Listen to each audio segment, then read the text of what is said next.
So once again, welcome. If you have questions, you can raise your hand, although that's less secure or less easy for me to see. Obviously, if you want to put questions into the chat, I will try to monitor that my best. And if you raise your hand in the participant list, then that's another option too. So we'll try to keep track of all these. And with that, I'd be excited to turn it over to our two hosts this evening, Toni and Jan, who are to my right and left, that way and that way, but maybe not for you. Yeah. Oh yeah, oh good, Jan, you're right next to me on my screen. Yeah. So I didn't lose you. So go ahead, Jan. Well, first we would like to invite all of you to not only participate in our virtual meeting, which is frontier for all of us, right? Trust us, we've been working at this and we're still covering and uncovering little glitches that we didn't know existed. But we think it's going to be very, very beneficial. Toni has listed the top 10 reasons for doing a virtual meeting. The biggest show the top 10. Yeah, share your top 10. I can share my screen. And we'll just go through the top 10 reasons. Maybe you'll think of more. Mark, can you allow me to share my screen? Absolutely. I'm sorry I had disabled that. There you go. All right. So you should be able to see my screen right now. Yeah. Top 10 reasons that the first ever virtual summer meeting will be fabulous. So we'll just go through these, starting of course with number 10. Too many talks happening at one time, causing you to miss a talk? Nope. All contributed and invited presentations are pre-recorded and available 24/7, even before the actual meeting begins. That's right. You can watch all the awesome talks over and over again at your leisure. Number 9, tired of having less than 2 minutes to ask questions in a room full of people? No problem. Enjoy the live hour-long Q&A sessions where you can have rich discussions and make connections across talks on a common theme. And all the speakers will have contact information at your fingertips or at your mouse click, available before and during the meeting so you can follow up very, very easily. Number 8, are you frustrated when you see 2 cool back-to-back or simultaneous talks that you can't make both of them? You'll like this. You don't have to get your steps in by running from room to room. The next room is not a block away. It's literally just 1 mouse click away to go to the next talk. Number 7, not a fan of your hotel room coffee or that expensive hotel coffee? Good news. The coffee at this meeting will be reasonably priced, easy to access, and only depends on how far away your kitchen is. Number 6, expensive downtown hotel food? Nope.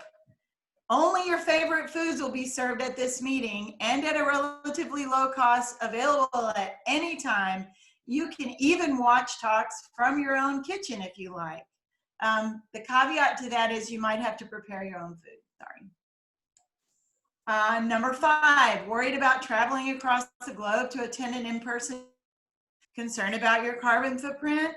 Institutional budget lockdown making it tough to find funds for travel? No worries. Travel costs are now at an all-time low for this meeting. You can keep your shoes off the entire time, and all you need is to get to your computer. Number 4, worried about the weather and what to wear? No worries about packing the wrong clothes. Bonus, see number 5, your luggage will not be lost at this meeting. Number 3, uncomfortable seats? No problem. You can experience a fantastic plenary talk while lounging about in your very most comfortable chair. Number 2, this one is my favorite. If the room is too cold, not a problem because you control the thermostat. And finally, the number 1 reason is it an early morning session? Are you running late? No problem. feel free to wear your pajamas to the meeting. Just remember the field of view of your camera if you're in a live Q&A session, and be polite. All of this, and you still get to see all virtually the familiar faces that you know and love in the AAPT community. There'll be lots of opportunities for meetups and gatherings in virtual rooms so you can chat and talk with each other. But BYO coffee on the coffee break. So there's my my top 10 reasons why we think the new virtual format will be cool. So I saw a message from Cindy.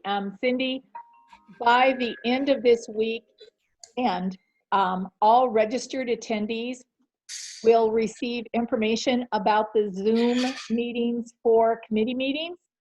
Right. The committee meetings that are open, so even your students who are coming can sit in on a committee, and we would encourage that because especially as we look at some of the committees that are going to, need new committee members, and it's always nice to get new people to volunteer. So that information will be available. Right now, Janet Lane, Lutrina, Jackson, and Letty are all working on that and setting up Zoom meetings. And then that information will be published on the website. Well, that question actually came from my student. I have 5 students who are coming to our presenting. And she said to me, how do we want to go to this committee meeting. We can't figure it out. So thank you for answering that question. You're welcome. Another thing you could do for committee meetings is if you look on the AAPT website, you can find committee chairs, and they have email contacts there. You can contact the committee chair directly if you're interested in a particular committee, and they can let you know when those committee meetings, they're all going to take place before the actual meeting. Some of them are the end of this week, actually. Yeah, the schedule is out for them. So. Yeah. Right. So you can attend those at your leisure. And I'm encouraged that your students are wanting to attend. I think that's great. Well, I gave them a lot of incentive. We're paying for it. And we have money from the Vera Rubin Fund. So we're paying for it. And it's going to evolve into an independent study course in the fall that they're going to get credit for. So. Oh, excellent. Very nice. Who else has questions about the meeting and stuff? I know there must be things you're curious about. Hey, Toni, it's Beth. Hi, Beth. How are you doing this evening? Good. Good. Hey, do you want to talk about just kind of walk them through the schedule and maybe talk also about the resource rooms? Yes. Sure. Go ahead and share your screen. Okay, let me pull up my my schedule real quick. So this is I'll just pull up the kind of the overview schedule. One of the things I wanted to talk about a little bit is that we're working on a 2-platform scheme right now, because typically all of this stuff would be done in the tools on the AAPT website or on the AAPT meeting planning software. But because we're communicating with an external vendor to help us with this meeting, we've started using spreadsheets. So there's a little bit of a communication lag between what's on the spreadsheet and then what gets put in that thing, which is what populates the website. So if there are some inconsistencies, that's on us, and we're doing the best that we can to try to fix that. But I'm sure that there are going to be issues. Okay, I'm going to share my screen again, and I'll try to make it bigger so you can see a little bit better. So this is the master spreadsheet for the meeting. Let me zoom in just a little bit. So you can see it starts on July 19th. One of the things we had to be very careful about was making sure that we were sensitive to time zone issues, right? We have people all over the country and even some people in Europe that we can't start at 7 o'clock in the morning and go till 10 o'clock at night in the location where we are, which we usually do. So we had to take that meeting, which is typically, 10 to 12 hours, and squish it down to just a few hours each day. So what you're looking at right now is Sunday through Wednesday. You can see we have one plenary on Sunday. There's nothing competing with that. There are 2 plenaries on Monday. The first plenary starts at 10 o'clock Eastern time, and this is a new plenary that we added. This plenary session has the wonderful speaker from Arizona State University, Mildred Boveda. And we hope that this will generate a lot of discussion regarding the AAPT response to the current situation with racism and division that's happening in our country. And to add to that, we added each day there are some breakout rooms, sort of just visiting rooms. One of those is for K-12 educators. There'll be some things, there'll be a blown up schedule for that where there are things scheduled throughout the day that you can hop into. And then we also added a diversity, equity, and inclusion resource room. So these are resource rooms where we'll be having various scheduled conversations on different topics. One example in the diversity, equity, and inclusion room is an hour that we've set aside just to sort of discuss well, one of the topics would be Black science fiction writers and Black science fiction literature by Black authors. This is an opportunity to discuss what you might be using and that. And then also a couple of hours we've set aside to discuss responses to the plenary that will happen on Monday morning at 10 o'clock. And then Mark has scheduled with the high school committee lots of different resource opportunities in the K-12 resource room on Sunday and Monday. The diversity, equity, inclusion room will be Monday, Tuesday, and Wednesday. So it's not like a sequential meeting where every talk is scheduled at a time and then there's another talk and another talk. Each parallel set has thematically grouped, mostly like the session organizers had them planned, thematically grouped speakers coming together for a Q&A session where the recorded talks are already there and people have already watched them. So that's kind of how the schedule is set up right now. I'm going to scroll down just a little bit because there are 2 really fun things that are happening off the platform site. On Monday night, there'll be the game night. We're going to do a virtual game night. And that'll be like a Zoom meeting, sort of like this probably, but not on the meeting platform site. And then on Tuesday, the Pyro group has agreed to do a virtual distributed demonstration show, which will be open to everybody. Bring your families, tell your friends, tell your students, and they'll be on video doing their big demonstrations, each one at their individual institution. So we think that's going to be really fun too. And we'll have those links where you can find those links somewhere on the meeting platform site. So that kind of gives you an overview of the schedule. Anybody have questions or want to talk more about it? One of the things you should realize is when you go to these parallel sets of Q&A, you can view the person's talk at that particular point in time. We specifically broke down the sessions and split mini sessions that had maybe 17 contributed talks. So Underline had suggested that we have no more than about 10 in that 1 hour. And those presenters, if you click on them, you can view their presentation at that particular point in time. But Underline is going to post all videos, invited, contributed, to on the 16th of July, so that for 4 days prior to the actual meeting, or 3 days, you can go through and look at specific sessions. That information will be on the web, and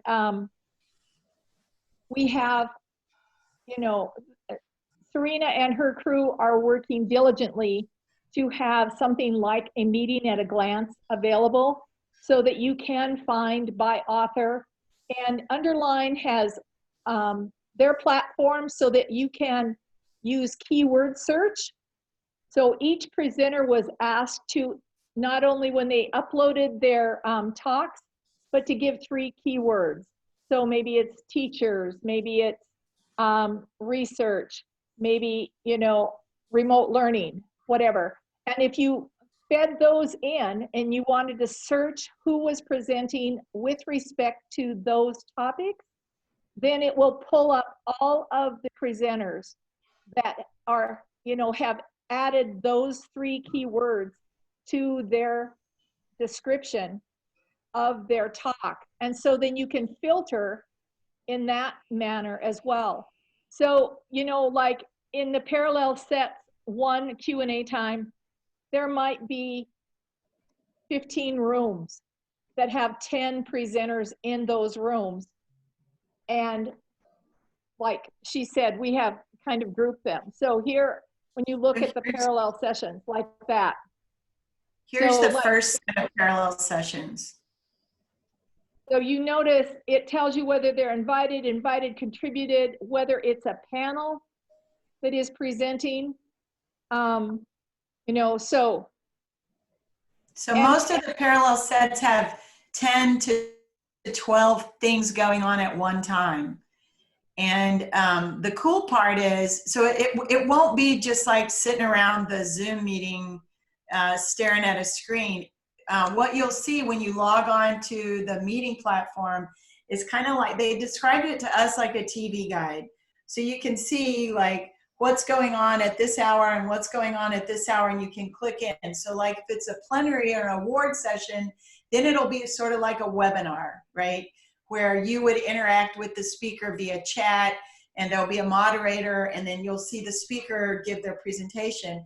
But in the parallel sessions, it'll be more like a panel discussion for every thematically grouped session. So if there are 8 presenters in that thematic set, then you would click in that room and all of those presenters would be there on video to chat with you about their work, and they can chat with each other. So I'm kind of excited because I feel like this is going to give a little bit more opportunity for interaction with speakers than we've ever had before. Not only that, but all of these talks that have been uploaded to the platform, one of the reasons we went with this group is they all now have a DOI number. They have a document number. So this is a referenceable piece of work that you have now. So I think that's kind of cool because now they're all of these presentations are codified in a way that we've never done before. So I think that's kind of exciting. Speaking of the presentations, I have a question about the overall process as a presenter of getting the presentation taped ahead of time. That took me by surprise a little bit. So yeah. I wish you would walk me through that because I'm a little uncomfortable with it. So I think it took all of us by surprise, and the amount of time that it takes to do it. I mean, to get it, once they get it, they're editing and they're making sure that it's good quality. And the team at Underline has been really good about reaching out to the presenters to make sure that that you can understand the software. So my suggestion is, if you're having difficulty getting your video done, you should email either one of us, Jan or me, or Yerne, the guy who sent the instructions from Underline.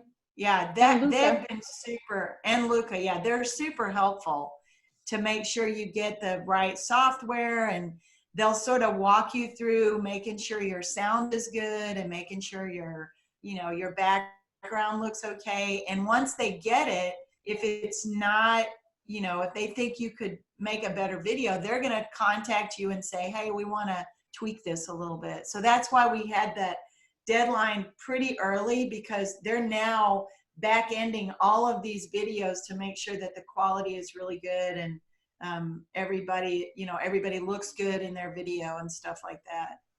So Ken, if you want to shoot me an email, I sent out instructions to folks today, that I had just gone through and kind of visited with Luca and made just a one-pager.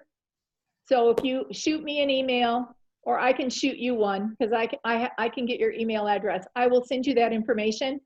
But they are very, very good. If you contact them, contact Luke at the bottom, they will get back with you as early as tomorrow morning and walk you through it. One of the reasons they want to put the videos out on the 16th is they want all of the presenters to look at them, to view what they've posted, because like Toni said, they are going to fine tune them, make them professional looking, increase the sound level, what have you. And once they are up, then they want you to view it. And if you don't like it, they want you to contact them ASAP to fix whatever.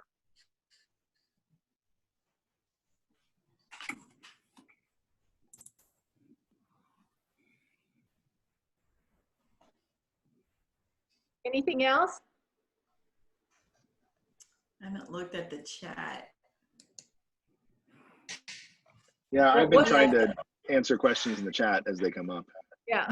So Beth just posted in the chat something we didn't say, which is also really cool about this, is that not only will you have a codified documentation of your presentation, but your video will also be transcripted. So it can be used in, anything. So they're going to put transcript on there, which I think is really, really important for accessibility. So I think that's really another good reason that this is cool. So I could see us, even if we went, when and if ever we get through this and we go back to face-to-face meetings, I think it would be cool to have this option, just in terms of having people be able to participate in the meeting if they can't come to the meeting in person. I think in terms of getting students involved and more high school teachers, and I think this might be a really powerful thing. So John, they said that Journey, we have another meeting with him on Thursday, but one question I had people pose was, if we submitted it and we haven't heard anything, are we okay? And his comment was, yes, they were okay. If they have questions when they are processing your video, they will contact you. If you don't hear from them, they're good, okay? So if you sent it in and they started processing it and they found a glitch, they would have contacted you immediately. Yeah. And they have, I don't know how many talks, a lot, several hundred. So they're going through those. And so if they get to a problem, they'll get you. So I think it's kind of no news is good news. 944. So Danny's question about what happens to the talks long-term, they'll be hosted on the Underline platform for a long time. And I don't think we've negotiated yet, what that time period is, but for a long time. So then where will they be after that? I'm not sure. My understanding, Beth, correct me if I'm wrong, my understanding is that AAPT will then have the ability to house them. Is that correct? One of the beauties about this platform is they will be on their platform forever, and we won't have to worry about hosting it on a server or the cloud or anything. That's what they've promised us. Yes. The other thing I remember about that, so we ask immediately, like, once it's uploaded to the Underline site, who owns it? Is it AAPT or what? So AAPT is the owner of these talks now, because they're in the AAPT meeting, not Underline. So Underline does not have any, we get to say what happens to them, not Underline. Danny, you're making that face. If a student made that face, I would go, what's up? Tell me what you're thinking. I'm trying to reconcile that with the release form that we filled out when we uploaded the talks.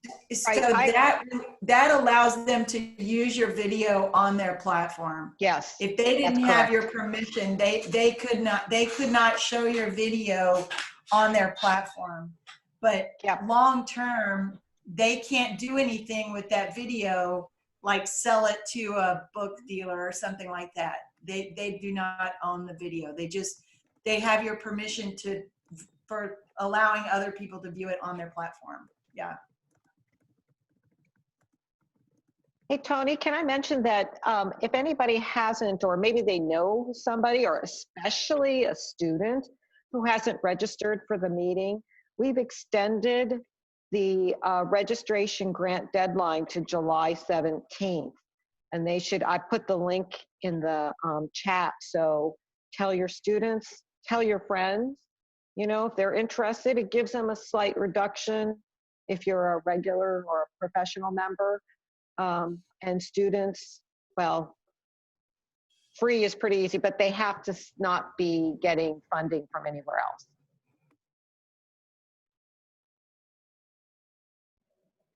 So somebody in the chat was looking for resources for virtual labs for Phet. I am teaching a remote lab right now. I'm teaching algebra-based intro college level physics remotely, part 2. I literally just get on Compadre and sign in, and whatever topic I'm looking at, I look for teacher resources, and then I just go down the list. There's always, several different resources there. I can't see. This is Victor. Yeah, to Victor. I find them extremely useful, even if you need to revise it for your own particular needs. There's just so much stuff there. I've come to really depend on those Phets and the materials that are there for teachers on the thing. So does everybody know what Compadre is? I don't know what that is. Who said they don't know? Yeah. So Compadre is the site where all of this stuff is archived, and you can get to so you can get to that. Let me see if did somebody put, oh yeah, there you go. Somebody put Compadre out there. Yeah, just go there. I mean, it's a little bit cumbersome to wade through it sometimes, but really if you get on the Phets and search and then search teacher resources, you can probably find something that's useful to you, at least a starting point for just about any kind of a lab. And Victor, we actually there are actually 4 remote learning sessions, one each day, that addresses remote learning labs for both introductory labs, high school labs, advanced labs, crossover, for multiple. So there are 38 contributed talks that address remote learning. We kind of brainstormed this at the end of May, and we said, people are fishing. I teach high school and I also teach college. So, when they told me on March 13th, Monday, you're remote, we were all in the same boat. So we put that out, and within a matter of days, we had 39 abstracts that had been submitted that addressed those concerns. So there is information. I saw Cindy say, come to see hers. That's good. There are people that are doing poster sessions as well that address remote learning, because we have poster sessions. You'll notice those. And again, those posters have been split into different rooms virtually that address given topics. We kind of group the posters together as well. So when you enter a poster room, you can walk up to a poster, and the person has the option, poster presenters had the option of just uploading their poster with an audio added to it, or uploading their poster with a video added to it, up to 10 minutes. So there is a lot of versatility with people with the poster sessions that, you know, to me, being able to walk up to a person and start hearing them talk and interact with that person in a room of 10, whereas before I was in the exhibit hall and there were 75, you know, and I'm trying to cluster around one person. I think that is going to be an advantage, especially to the undergrad students. And poster people are supposed to be in their room during that session so they can entertain and be asked questions and share.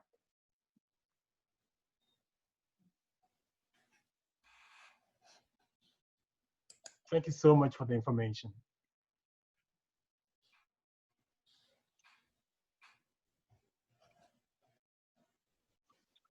What else? So I think there's one thing that I would say, which is to summarize a lot of the descriptions that you've been giving, is kind of the philosophy of the whole meeting, which is in a normal face-to-face meeting, people spend most of their time listening to presenters. In the way that we've organized this meeting is really trying to maximize the time you spend talking to people, where you listen to the presentations at your own time on your own schedule, but really try to maximize the interaction times that people have in the live Q&As, in the live poster sessions, and so on. I think that is the advantage, because you can pick and choose before the meeting ever starts. You know, you've got 3 days, and maybe, you know, on the 16th, you spend an hour and a half, and you kind of look at the ones that you want to see and listen to them. You can interact at that particular point in time with the author of that presentation via an email chat situation. You can pose questions ahead of time for them to answer. So, you know, they will be in that room for 1 hour, and the moderator will look at the questions that are coming in during that time, but the presenter will also have the questions that have been posed prior to by people who have viewed his or her video presentation. The other kind of cool thing is, like, just how the posters will look. It'll be like as if you were shopping for a poster, and all the posters will be kind of laid out in small thumbnail format, and you can sort them by topic or by author or by keyword and sort of figure out where the posters are that you want to see. And when you click on that, it will take you to the live Q&A if it's going on at that time, or just to the poster if it's not live at that moment, the Q&A session. So I think that's the only poster session that is live and won't be pre-recorded is the SPS poster session that is on Sunday afternoon. The others are all up. And it is like a flipped classroom. Yeah. In fact, Beth, when we were talking about this earlier, said she kind of liked the term the flipped meeting. So yeah, that is very similar to what we're doing.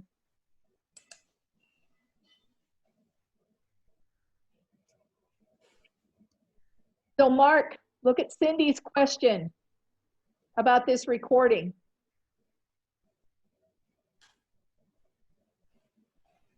Yes, I agree. I think we'll work hard to get this posted tomorrow.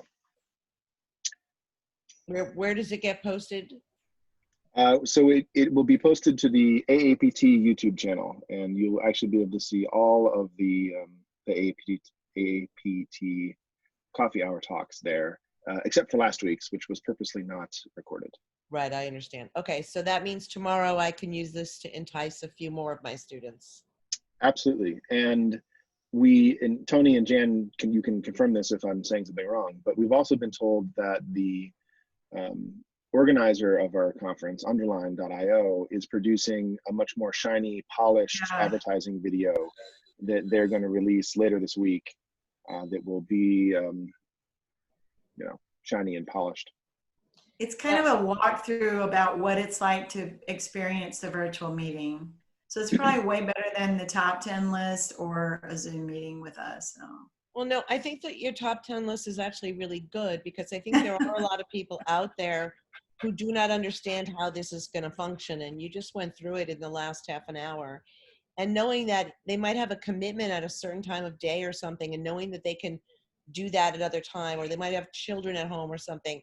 I think there are a lot of people that if they really understood how this was going to work, they might end up coming. So I'm kind of excited to have access to all this stuff for long period after the meeting, because if I can't make a plenary or, you know, whatever, then I can just watch it later. It's recorded. I can think of a lot of plenaries that I've seen at AAPT meetings that I wish I could click on right now and watch again because they were so good.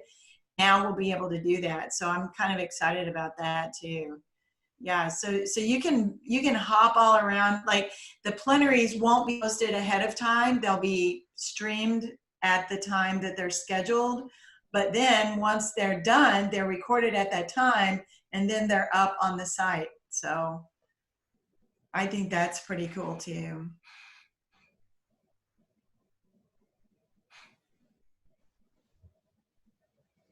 So I have a couple of questions for you because Toni and I are still brainstorming with what happens if come Portland, you know, Oregon still has not released the opportunity for large conferences to be held.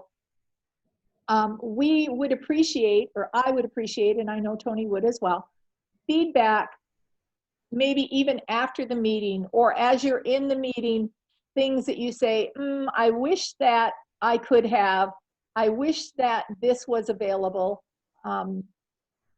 because we will be honest, you know, we were kind of thrown into this just like everybody else was thrown in March as to how we were going to instruct and how to turn around and take what we had normally done from 7 a.m. to 10 at night and compress it into 6 hours, 5.5 hours a day, because all of us are tired of Zooming. We're tired of sitting forever and not, you know, those of us who wander around our classrooms when we're working with students and then having to do something virtually, that was a challenge. So information you can give with respect to things that you like, things that you would like to see changed would be helpful.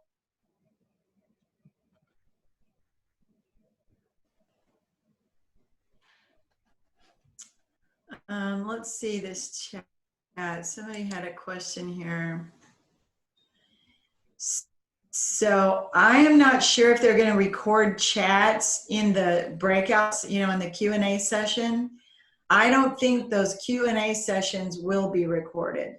I don't think, because we have so many parallel rooms and so many sets of parallel things, like in the poster rooms, there's probably 12 to 15 parallel rooms where there'll be Q&A, and in each one of those rooms, they're anywhere from 8 to 12 presenters. So I don't think those Q&A sessions in each one of those individual breakout rooms are going to be recorded. So. But on a similar note, and you once again tell me if I'm wrong, I do think that as long as the videos are published on the website, if, you know, years from now someone watches your video and has a question for you, they can click on your name and you'll get an email from them. Yeah, right. So it'll be a way to continuously share information for a long period of time, assuming that you don't change your email address from the one that you registered with. Yeah. I think it's way easier than trying to dig around in the meeting book and find the email for the presenter that you saw the talk you missed or whatever. I think this is going to make it really facilitate communication between people that you don't know, and, you know, so I think it's going to be kind of cool. So for those of you who belong to a particular area committee, I will be hitting those committees up yet again. We do need moderators for every single breakout session. I probably have maybe half to 60% of those sessions now filled. So committee meetings start later this week and our next week. And so I will be visiting as many of those committees as I possibly can and asking for volunteers. Especially, you know, sometimes there was an organizer for a session and I immediately assumed that he or she would then become the moderator. I have had, you know, some people have contacted me and said, no, I just organized it. I am now passing the buck to so-and-so. And so if, you know, if you submitted a proposal for a session, trust me, you will be hearing from me again.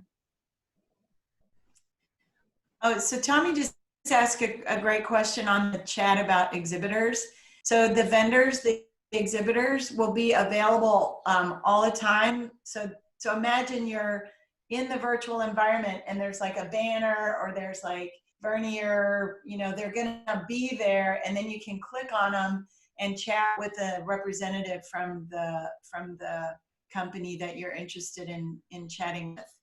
So that's the way I understand that it'll be, that they'll be sort of present, you know, kind of like when you look at any other, on your media, there's always advertisements all around. These are sort of the advertisers, so they're going to be present for you to be interacting with throughout the meeting. So.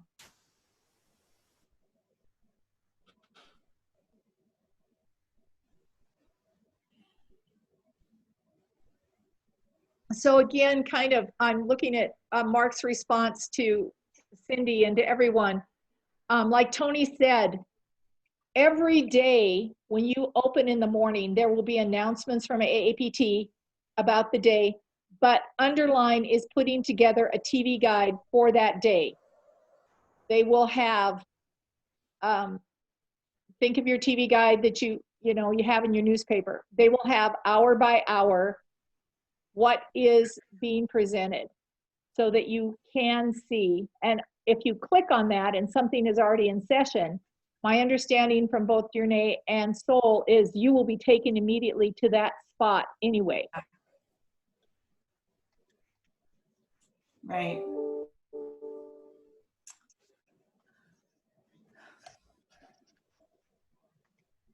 And Toni, the one thing that can be different next time is that all this program information is released much sooner, and maybe the website released much sooner to all the community, even though all the recordings are not there yet, etc. But at least we see the schedules and we see the titles, we see everything. Yeah. Right. That's it. That's the one thing. So, so if we decide about Portland, we'll decide about Portland much sooner than 2 months before the conference, which is what happened this time. So I think in this case, this happened all very, very quickly, figuring out what platform to use even. I mean, those decisions were made well into the game. And I think certainly we were in a rush, but we were tweaking this schedule even as late as last week to make sure, try not to overlap things and, yeah, Glenn, sure. Yeah, and one of my hardest things was trying to wrap my head around how to take something that normally was 15 hours of my day and compress it to 6. It was, my brain just did not work that way. There was a question with respect to the workshops. All workshops are being handled not by Underline, but by the AAPT staff. And so if you registered for that workshop, you will get information from AAPT and that workshop presenter. Because I do know they are before and after the meeting. There are no workshops in that actual 4-day block, which is different than what we've normally done. Yeah, everything is different. So we would find ourselves in conversations like, well, this session has 8 talks, but we only have 1 hour for Q&A. And we're like, right, they're not going to be presenting 8 talks in that hour.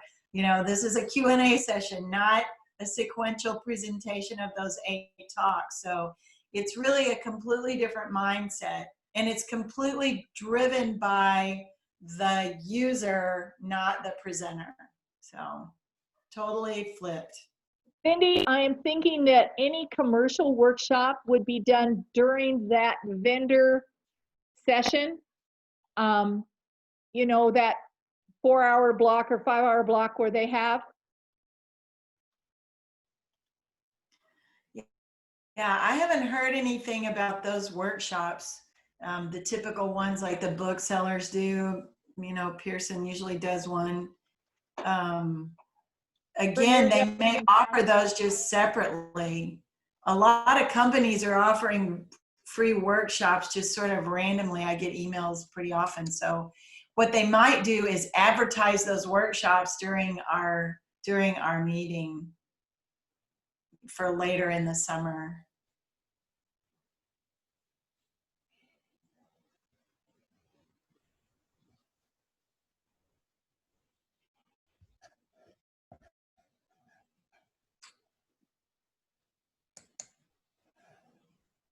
Well, I hope we covered some stuff that was interesting and useful for everybody.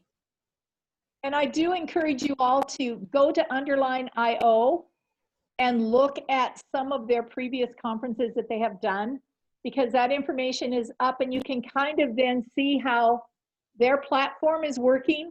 Yeah. Like Toni said, we looked at different platforms and then decided to go with Underline. But that process took us about 3 weeks, Glenda, which is part of the reason, you know, we were weighing the pros and cons, not only of cost, but what they were able to do for us, you know, what services they would be able to provide. And the technical support, they will have every day tech support for folks to make sure things are running well.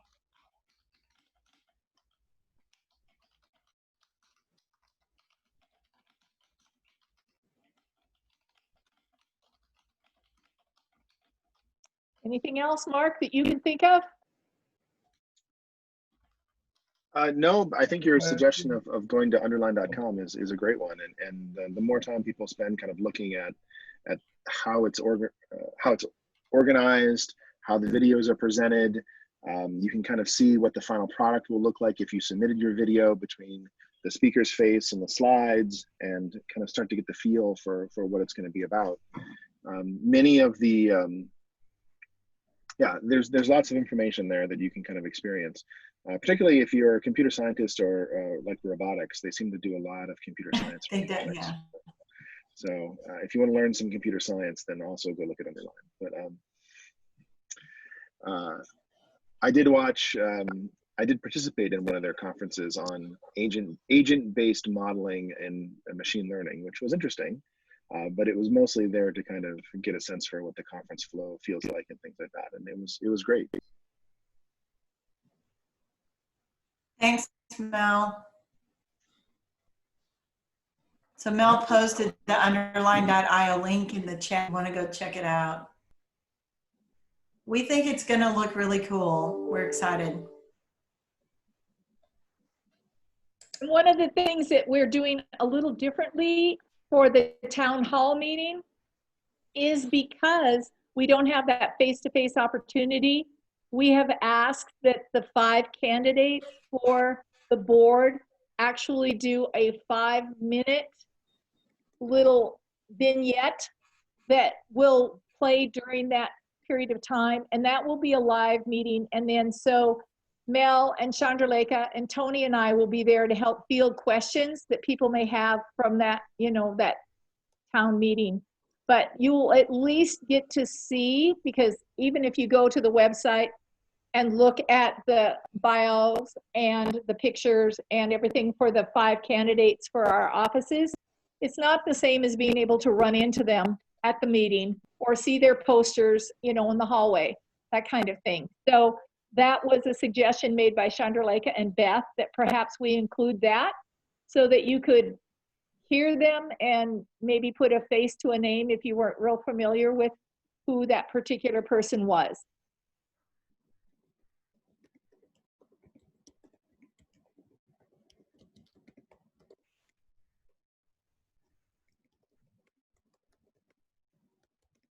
Anything else?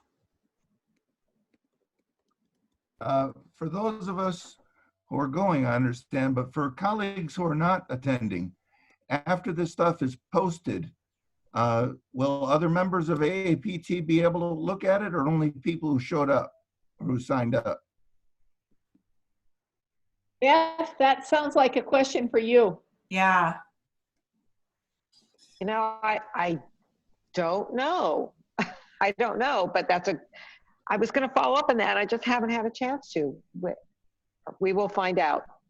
We did have some discussions about having some content at the meeting available to AAPT members who had not registered for the meeting. For example, the plenary session on anti-racism or something like that. And then the demo show, this year the demo show is going to be as broadly distributed as we can get it. So I think there'll be discussions about that, about when does it get released to AAPT membership more broadly. But I don't know what the logistics of that are, and I don't know why it wouldn't be. So I guess that'll be something we decide in the next few months. That is something we can maybe bring up this Thursday. Yeah, I was thinking that. Yeah, meeting. Thursday. Yeah.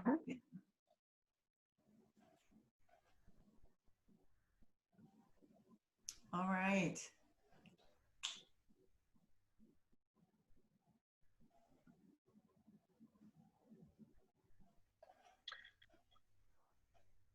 One thing that I'll also say, Toni and Jan mentioned feedback for Orlando, but one of the other conversations we're having is that if this format works well, if the sharing of ideas works like we think it's going to, then maybe there's the opportunity for even more frequent meetings that are more hyper-focused on topics.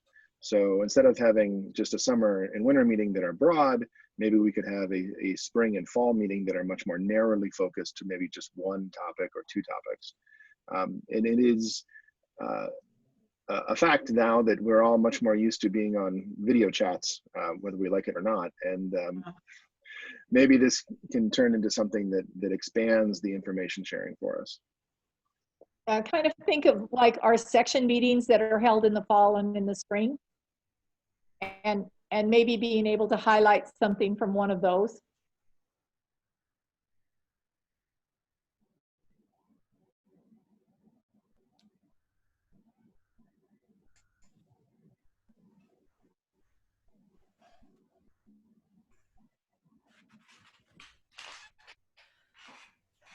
Because I would still say that from time to time, if not regularly, I'd want to meet face to face with people, because there's a sort of camaraderie and type of conversation and communication that happens face to face when you're talking about something that you don't quite know the words for and you can't write down on a sheet of paper. That requires presence in order to really communicate. So it's a great idea, but I wouldn't want to see it completely replace face-to-face forever. I couldn't agree more. Yeah, none of us are looking at that, Ken. We're hoping that normalcy, whatever normalcy is, returns soon. Yeah. We're just problem solving this. That's what we do, right? We're physics people.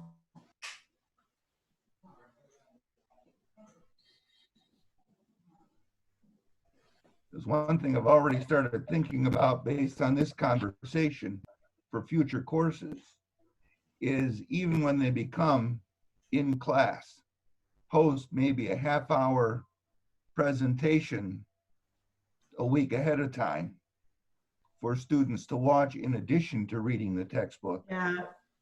And then spend more time communicating and less time talking about the topic in the classroom.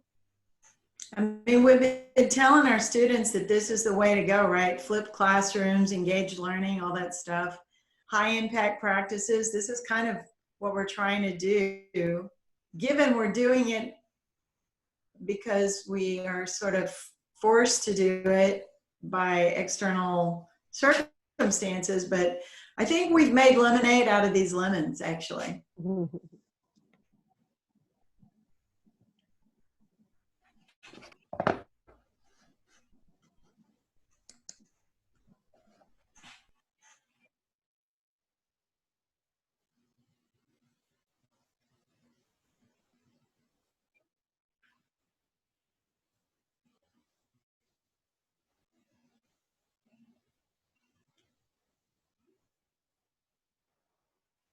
We've reached our 1 hour point, and often we go longer than an hour, which is fine. But I do want to give people the opportunity to ask one last question. You know, is there something else that is you're particularly excited about, given this opportunity now that we've described it to you, or if there's still some anxiety that you may have, and that we still have some time to fix that anxiety. So, Austin? yeah. Can I address Austin's? Yes, I was going to about ask students? you. I was going to ask you to do that. There's a number of scientific societies and engineering societies that are working very hard about putting a letter together to address this issue. I don't know exactly where it's going, but there is really an uprise from many of us that are very concerned about the fact that, I don't know, maybe I should back off. Austin's asking about the situation that ICE, the immigration, what does ICE stand for? I can't remember now. Immigration and Customs Enforcement? Yeah. They put a E. restriction. Yeah, they put a restriction that foreign graduate students, I'm trying to remember the exact wording, can't They'll be deported. Yeah, right. If Take virtual classes. Yeah, if it's all online, it's really, really troubling. And so there's a number of scientific and engineering societies that are getting together, writing a letter, trying to do as much as we possibly can to address this issue. It's a real concern. It's a concern for colleges, universities, for our membership, for teaching and learning, for science. Science is done with the whole set of, the whole infrastructure, right? Graduate students through faculty. So we're working on it. A friend of mine at Louisiana Tech University just announced that all physics students, including graduate students, would be required to take a 1 hour face-to-face seminar course that he would teach, no matter what, you know? I mean, that's one sort of very pragmatic, right, don't tell me what to do kind of approach. I just think it is very troubling on so many levels. And in Montana, where we are like out in the middle of nowhere, they are doing that as well. Only they're restricting, they're having little breakout sessions of between 10 and 20, depending upon the size of the room, to kind of counteract their foreign students not having something face-to-face.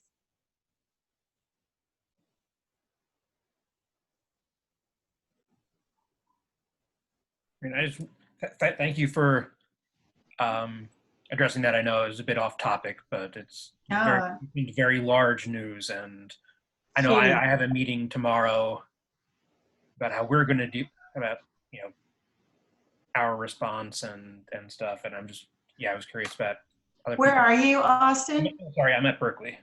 Oh yeah, that would be terrible. It's terrible all around. It's yeah. I mean, it takes every word out of your mouth, doesn't it? Yeah.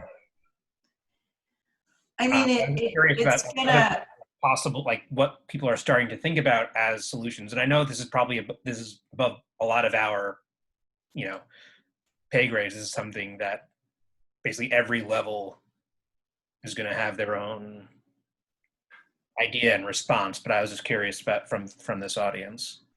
I think that people with feet on the ground, faculty and administrators on campuses, are going to have to do something to work around, to get around this rule. Meanwhile, the associations and professional organizations will be fighting it from a policy standpoint, which they already are. I mean, they're already writing letters and, appealing to elected officials and so on. But those two things are happening sort of simultaneously. And meanwhile, this is going to go into effect quicker than the legislative process is going to turn, I think. So.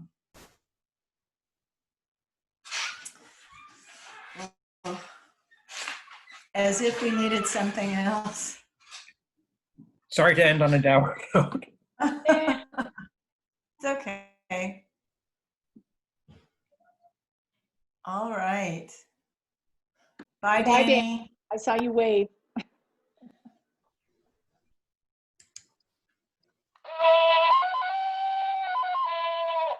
That's good. That was Tarzan, I think. That's funny. Wow. Bye, everybody. All right. Well, Right.